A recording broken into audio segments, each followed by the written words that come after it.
Good morning class. Hindi की student में आप सबका बहुत बहुत स्वागत है बच्चों। आज की इस वीडियो में हम सब कक्षा 7 की पूरक पुस्तक बाल महाभारत के पाठ 40 के अभ्यास प्रश्नों को करेंगे। हम लोगों ने बच्चों इस पाठ को पढ़ लिया है। पाठ 40 पाठ का नाम है पांडवों का धृतराष्ट्र के प्रति व्यवहार। इसके पिछले वीडियो में बच्चों हम लोगों ने पाठ 39 जो था युधिष्ठिर की वेदना, हम लोगों ने देखा था कि युधिष्ठिर की क्या वेदना थी, वो कौन सी बात उसके मन में समा गई थी, उसको क्या फील हो रहा था, कैसा वो महसूस कर रहा था कि हम लोगों ने अपने भाई बंधुओं को ही मार डाला और उसे बहुत ही ज़्यादा गिल्टी महसूस हो रहा था। तो हम लोगों ने 39 चैप्टर यानी युधिष्ठिर की वेदना के प्रश्नोत्तर को कर लिया था। आज हम लोग पाठ 40 के प्रश्नोत्तर को करेंगे, ठीक है।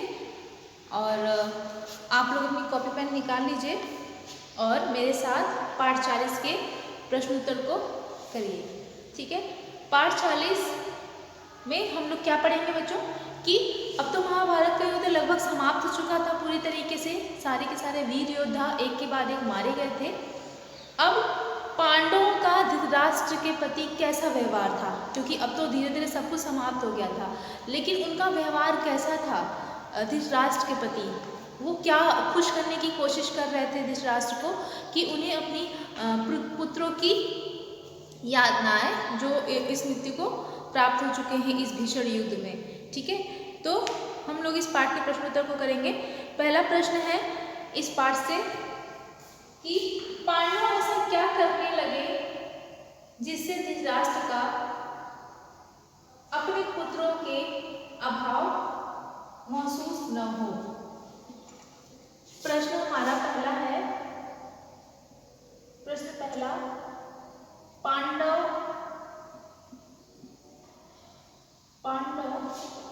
ऐसा क्या करने लगे, पांडव ऐसा क्या करने लगे जिससे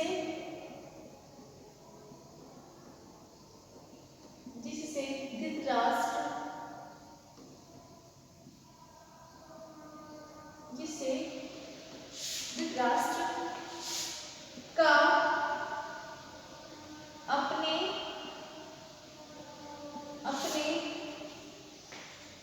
पुत्रों का अभाव महसूस न हो, जिससे अपने पुत्रों का अभाव मतलब कमी, अभाव, ठीक है, अभाव महसूस न हो, यानी अपने पुत्रों की कमी उन्हें महसूस नहीं हो। ऐसा क्या करने लगे थे पांडव, ठीक है। तो इसका उत्तर क्या लिखेंगे बच्चों, इसका उत्तर लिखेंगे युधिष्ठिर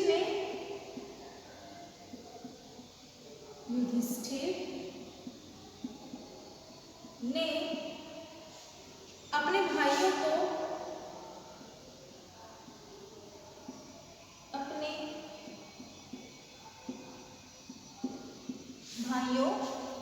को आज्ञा दे रखी थी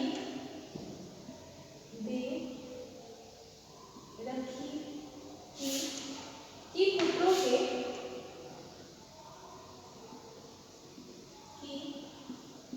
पुत्रों के बिछोह से यानी बिछड़ने से, बिछोह मतलब होता है बच्चों बिछुड़ना, अलग होना, पुत्रों के बिछोह से, ठीक है, बिछोह से दुखी राजा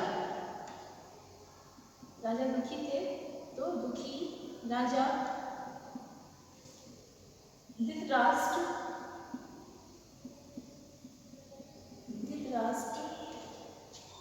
को किसी भी तरह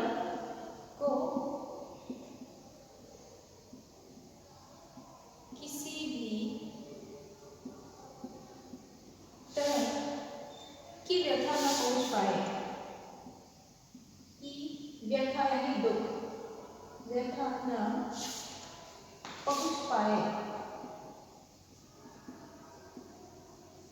ठीक है, पहुंच पाए सिवाय भीमसेन के,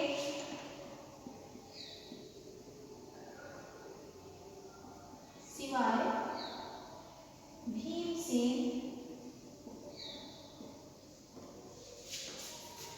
सिवाय भीमसेन के सब पांडव,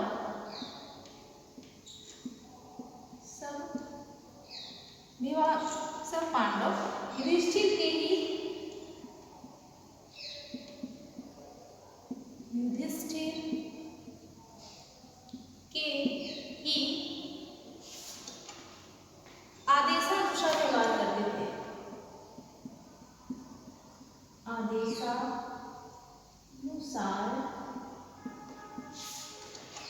व्यवहार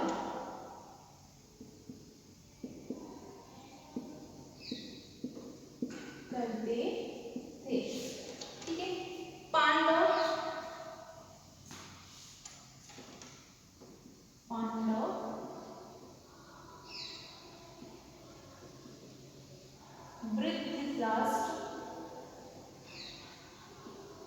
धृतराष्ट्र का खूब आदर करते हुए, का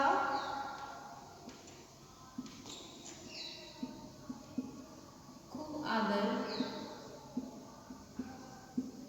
करते हुए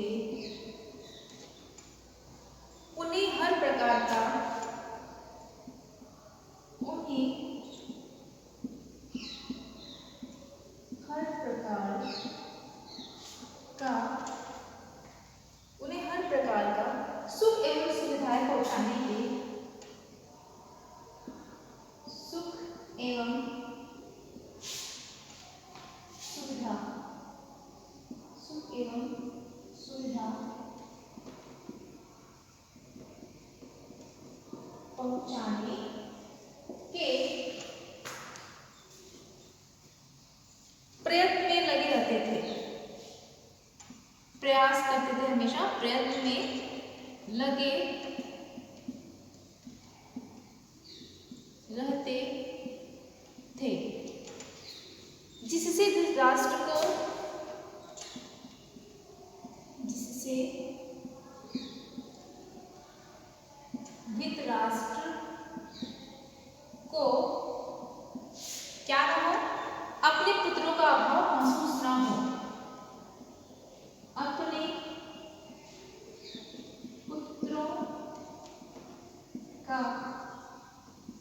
अभाव महसूस न हो, महसूस न हो। ठीक है, तो सारे पांडव मिलकर कैसा व्यवहार करते थे धृतराष्ट्र से कि उन्हें अपने जो उनके पुत्र महाभारत के युद्ध में मारे गए थे, उन्हें उसका दुख महसूस न हो। ठीक है, इसकी कमी को दूर करने के लिए वो हमेशा उन्हें सुख सुविधा पहुंचाते थे। इसको नोट डाउन कर लीजिए। हम लोग इसके बाद अपना दूसरा प्रश्न लिखेंगे। इसको मैं इरेज कर रही हूँ। दूसरा प्रश्न हमारा है बच्चों,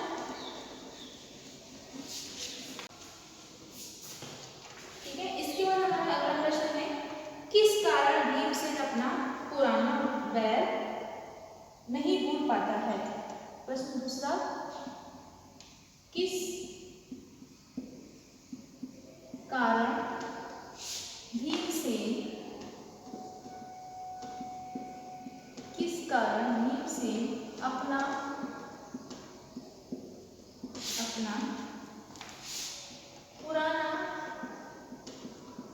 पुराना बैर यानी दुश्मनी, अपना पुराना बैर भूल नहीं पाता है। ठीक है, तो किस कारण अपना पुराना बैर नहीं भूल पाते हैं, तो इसका उत्तर लिखेंगे दुर्योधन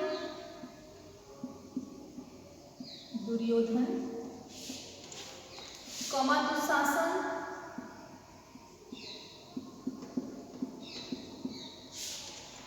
आदि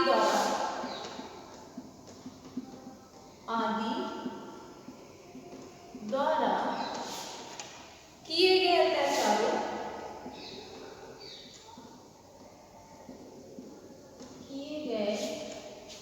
अत्याचारों ठीक है, अत्याचारों और अपमानों का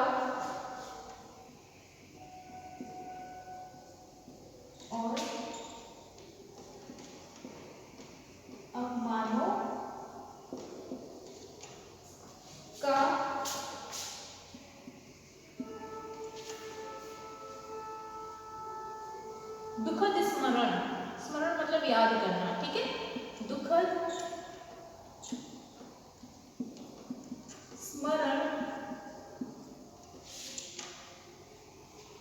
भीमसेन के मन में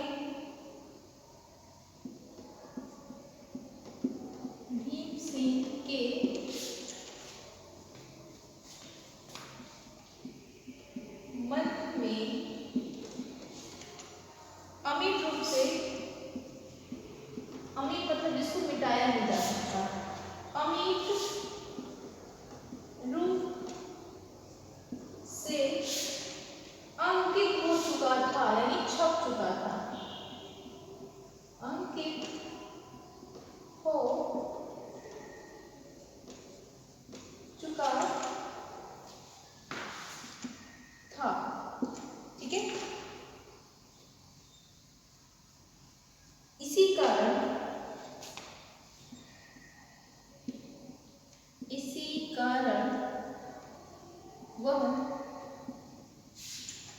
कारण वह अपना पुराना भूल नहीं, इसी कारण वह अपना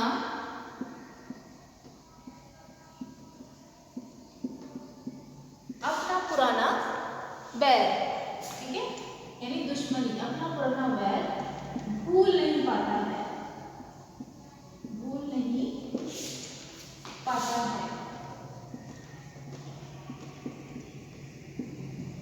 ठीक है बच्चों।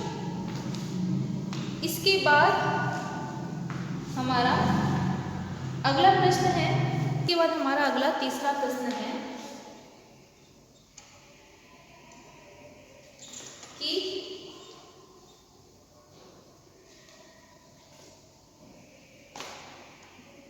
किसने 3 वर्ष तक, किसने 3 वर्ष तक, इसको हम ऐसे भी लिख सकते हैं बच्चों, प्रश्न हमारा है धृतराष्ट्र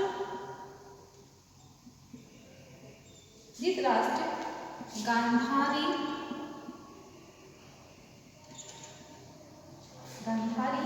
और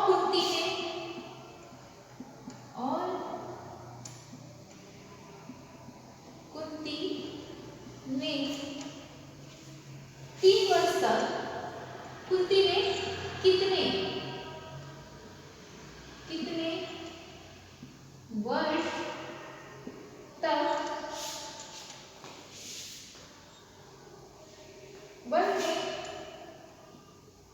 वन में तपस्वियों सा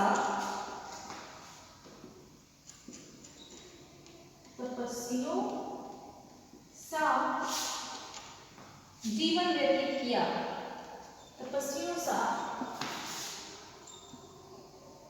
जीवन व्यतीत किया, ठीक है। तो इसका उत्तर क्या लिखेंगे बच्चों, धृतराष्ट्र गांधारी और कुंती ने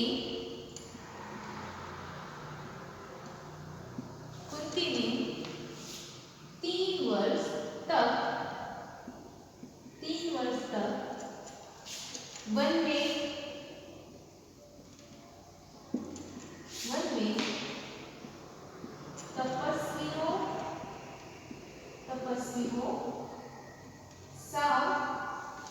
तपस्वियों सा जीवन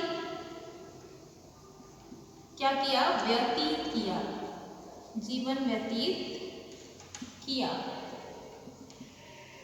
ठीक है बच्चों, इसके बाद इसको नोट डाउन कर लीजिए। इसके बाद हमारा आखिरी पार्ट बचता है 41 चैप्टर, जिसका नाम है श्री कृष्ण और युधिष्ठिर। ये बहुत छोटा सा पार्ट है बच्चों, इसीलिए इसी वीडियो में हम लोग इस पार्ट के भी प्रश्न उत्तर को करेंगे। तो आप इसको नोट डाउन कर लीजिए और स्क्रीनशॉट ले लीजिए। मैं इसको इरेज करने जा रही हूँ।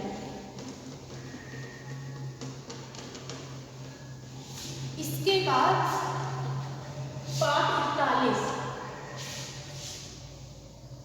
इसके बाद जो पाठ 41 है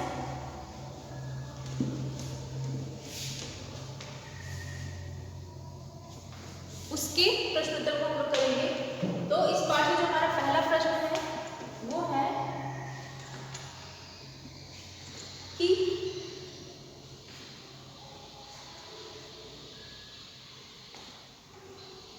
महाभारत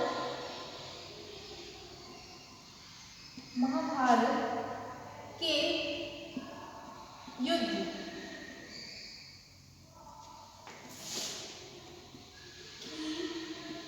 समाप्ति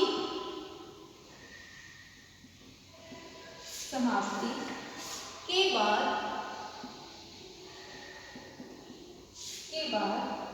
श्री कृष्ण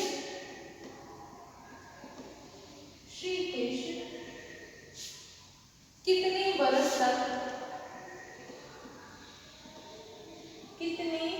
बरस यानी साल, कितने बरस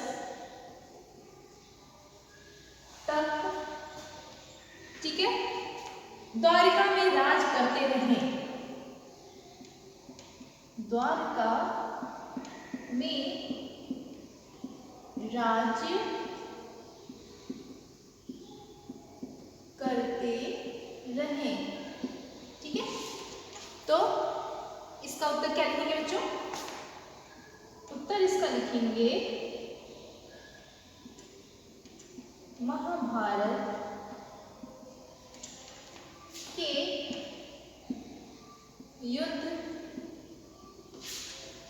की समाप्ति के बाद, युद्ध की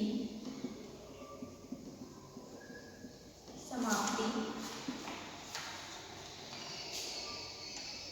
के बाद श्री कृष्ण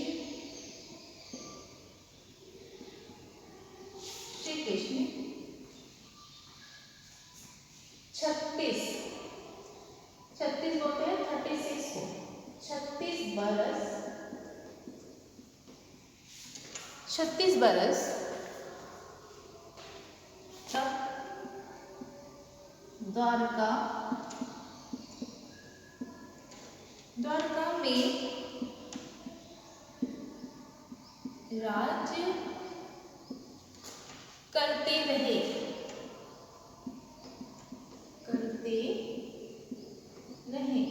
ठीक है, कितने वर्ष तक उन्होंने द्वारका में राज किया महाभारत के युद्ध के बाद? 36 वर्ष तक।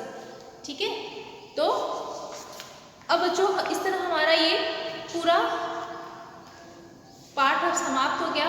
पाठ 41 कृष्ण और युधिष्ठिर। आखिरी पार्ट में हमारा कृष्ण और युधिष्ठिर का थोड़ा सा बात है, संवाद है। हम लोगों ने इसमें पढ़ा था कि किस प्रकार महाभारत का जब ये पाठ हम लोग खत्म करते हैं तो इसका अंत होता है। और यह शोकजनक समाचार हस्तिनापुर पहुंचा और जब यहाँ पे बोला गया कि श्री कृष्ण के तलवे को छेदता हुआ शरीर में घुस जाता है, एक तीर मारता है, धनुषता के एक शिकारी तीर मारता है और वो श्री कृष्ण के तलवे में लग जाता है और जिससे श्री कृष्ण की मृत्यु हो जाती है। ये सिर्फ एक मिथ्या है बच्चों, कहानी एक है, तो उसको ख़त्म करने के लिए बोला गया है कि श्री कृष्ण भी मर जाते हैं।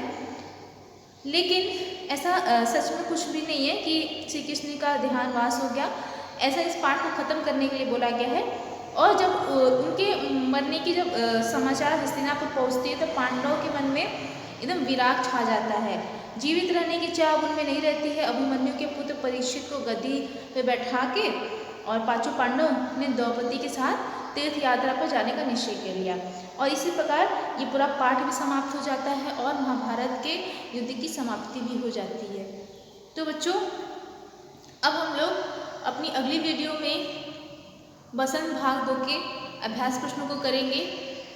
तब तक के लिए बच्चों धन्यवाद।